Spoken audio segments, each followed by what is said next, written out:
Il y a 3 ans, on a gagné la Coupe du Monde. Enfin, nous, on a surtout mangé les pizzas en criant quand ils couraient. Mais vu qu'on a gagné, du coup, on dit on. Hein, c'est comme ça qu'on fait en France. Et ça, je vous l'avais dit. Et on s'était bien foutu de ma gueule à l'époque. Et pourtant, ça s'est totalement passé. Alors, il n'y a pas de raison qu'on fasse pas le doublé. Pourquoi ? Parce que... Numéro 7, chaque fois qu'on est champion du monde, on gagne l'euro après. Bon, ok, c'est arrivé qu'une fois. Mais du coup, 100% du temps. Donc, pour l'instant, on n'a rien pour contredire cette théorie. C'est arrivé à l'Espagne aussi et ça a failli arriver aux Allemands en 2016. Mais malheureusement, ils ont croisé une des autres raisons qui fait qu'on est sûr de gagner l'euro, à savoir l'achat à Deschamps.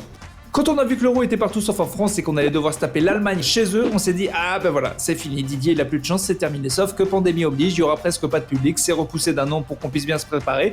Il y a qu'à Didier que ça peut arriver ça. La seule fois où il tire pas une poule nulle, il trouve le moyen que ce soit jouable. Évidemment, Ronaldo aura le Covid, les Allemands vont prendre un rouge dès la première minute, on va mettre une frappe du milieu de terrain, elle va taper un pigeon arrivé dans les buts adverses.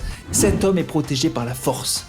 Vous ne comprenez donc pas. Numéro 5, Benzema is back. C'était prévu depuis le début par Deschamps. Ben oui, la recette elle est simple, tu le laisses mariner pendant 5 ans. Du coup, le gars, ça le motive à être encore plus fort et encore plus fort. Et quand enfin il atteint le stade de joueur ultime, qu'il est devenu fou tout seul à Madrid, bam, tu l'appelles. Un mec qui a la moitié de la France derrière lui, quoi qu'il se passe, et l'autre qui va le détester, quoi qu'il se passe, aura forcément la motive pour en coller 5 aux Belges. Et on a envie de voir ça. Numéro 4, les autres ont la trouille, on fait peur. Et oui, déjà sur le papier, objectivement, devant, c'est les Avengers. Mais si on rajoute le vécu, la chatte, les autres équipes n'ont aucune envie de tomber sur les maudits français. Alors peut-être que ça va les transcender les autres, mais ce qui risque surtout de se passer, c'est qu'ils jouent avec la crotte au cul. Et franchement, c'est ce qu'on leur conseille pour pas passer pour des idiots, c'est d'abandonner tout de suite. À quoi ça sert de courir, de se fatiguer, de suer quand on sait qu'à la fin vous allez perdre. Alors messieurs les Allemands, messieurs les Portugais, donnez-nous le ballon, on vous le signe si vous le voulez. Hein, c'est comment ? C'est Cristiano ? Ah oui d'accord, c'est Christian, voilà, je te le signe et puis c'est bon, on fait comme ça.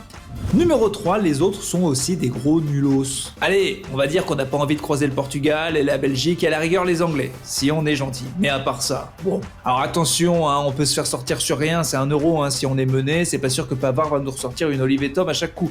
Mais globalement, est-ce qu'il y a une équipe qui fait peur ? Si, il y a bien l'équipe avec le gardien de fou là, avec le petit au milieu qui récupère tout et la flèche devant qui met des... Ah mais non, ça c'est nous ça, c'est nous ça. Numéro 2, ils sont en forme les bougres. Et au complet pour l'instant. Griezmann est bien revenu, Kanté a clairement décidé qu'il était propriétaire de tous les milieux de terrain de football, Kiki les enfile comme des perles, Pogba est revenu au meilleur niveau, pour l'instant pas de blessure, pas de Covid, les dents à Didier sont bien. Il y a que Francis Lalanne qui est pas en forme, mais je pense qu'on n'aura pas besoin de lui. En fait, le seul truc inquiétant, c'est qu'il n'y a pas de truc inquiétant. C'est ça qui est bizarre. Numéro 1, au pire, Manu va nous truquer ça comme il faut. 1 an avant les présidentielles, la France réconciliée, unie dans les différences qui assoit sa domination sur le monde, et même Giroud qui sort du banc à la 92e pour claquer le but du 5-0 en finale, ça aurait de la gueule. Et Manu, il est sûrement prêt à sortir un chécos pour que ça se passe. Attention, on dit pas qu'il va forcément le faire, attention, on va pas accuser un collègue youtubeur, mais franchement, si c'est le cas, juste, nous on dit qu'on lui en voudra pas. Nous on est assez ok avec cette histoire de corruption, pour qu'il ferme les yeux quand Hernandez va provoquer des pénaltys à grands coups de tacle et 2 pieds décollés sur tout ce qui bouge, hein ?